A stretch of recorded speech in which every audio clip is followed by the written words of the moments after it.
a whole lot a lot of hue and cry concerning registration of Nigerians. Well, first with the Independent National Electoral Commission, National Driver's License, and National ID card, and of course the police BCMR and FRSC, and the potpourri of registration that has to do with biometrics. How well can we actually harmonize and harness all of this? How much of security threats can this bring to us as a people and as a nation is what we're looking at this morning. Joining us to look at the national identity question is a strategic security consultant and a public affairs analyst, Max Gbanite. Good morning and thanks for joining us all the way from our studios in Abuja. Well, quickly, what do you make of all of this when we talk about national identification matters, and perhaps you can relate it to security issues?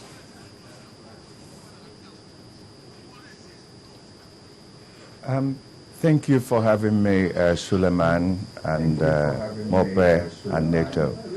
And permit me to first of all say Baraka de Salah to our Muslim brothers and sisters. And the issue of national identity question, it is very pertinent in nations' development when properly situated. What has happened to Nigeria and like any other developing nation is that we cut into the ideology of biometrics as if that is an end to our problem or the solution to our problem, without really understanding how to sequester these biometrics, without properly setting the foundations for housing all these biometrics.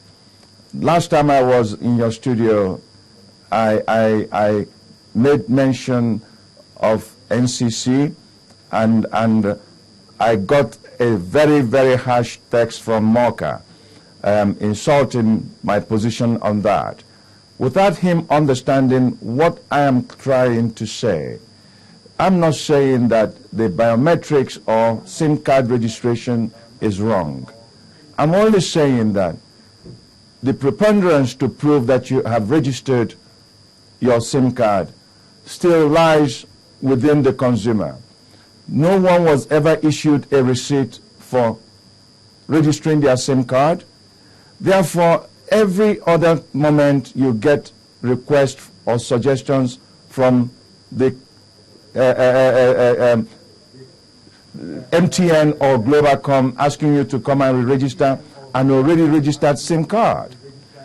Now, registering of SIM card in itself, it is very, very pertinent in the fight against crime and part of our national security discourse.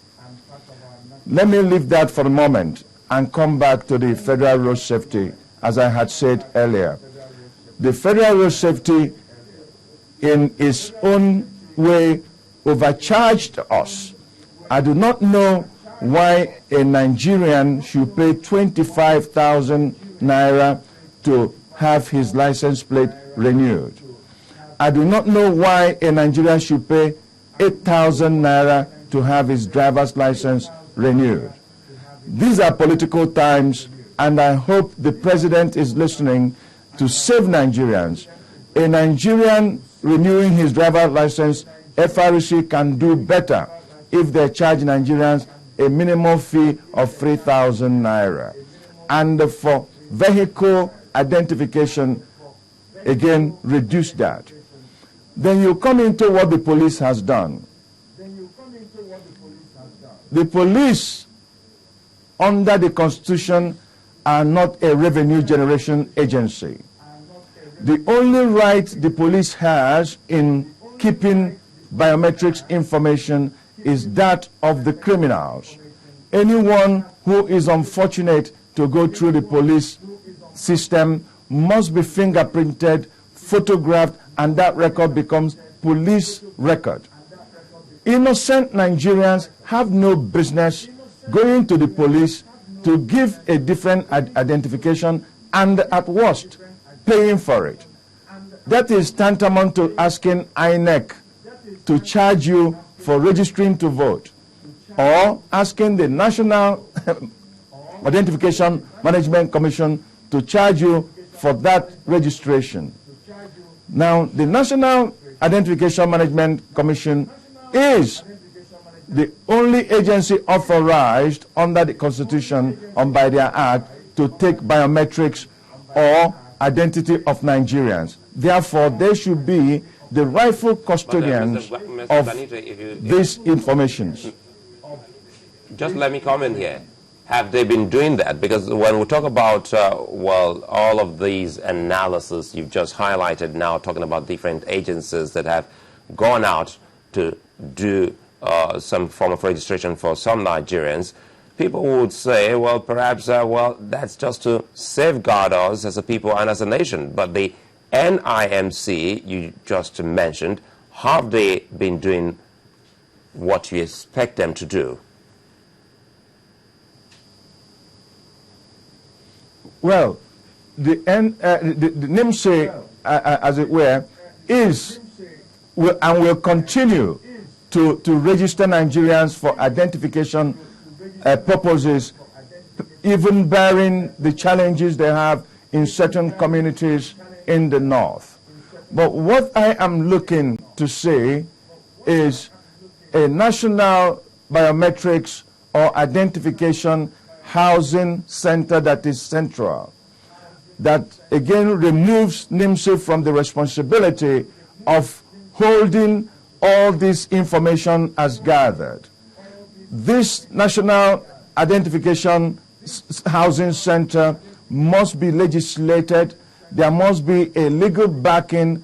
It enables or compels INEC, road safety, the pension fund, even banks, everyone who have done biometrics in this country to forward same to this particular central unit. Now, if for any reason the police needs to identify a fingerprint on crime purposes and it's not in the police record, an articulate court order enables the police to ask for information from the Central Biometric Data Center or National Central Record. And the management of that record can be composed based on what the presidency or what the National Assembly think is necessary in order to build this. And the type of system that could be used to house it also will be discussed by the experts. And that enables you to create situations where nobody can, you make it very difficult for hackers to go into the system. As it stands now, the floating of biometrics in Nigeria are so dangerous. For intent of discussion, the vice president or our president's fingerprint could be in South Africa as of now, or could be somewhere else in the United States, and somebody is committing crime with it because nobody has properly put all these biometrics in a proper setting and guided for the Nigerians. A Nigerian has a right to privacy. A Nigerian has a right for his information to be properly guided by government. And as of now, the national government, in this case the federal government, have not really done very well in the custody of such very important record of her citizens.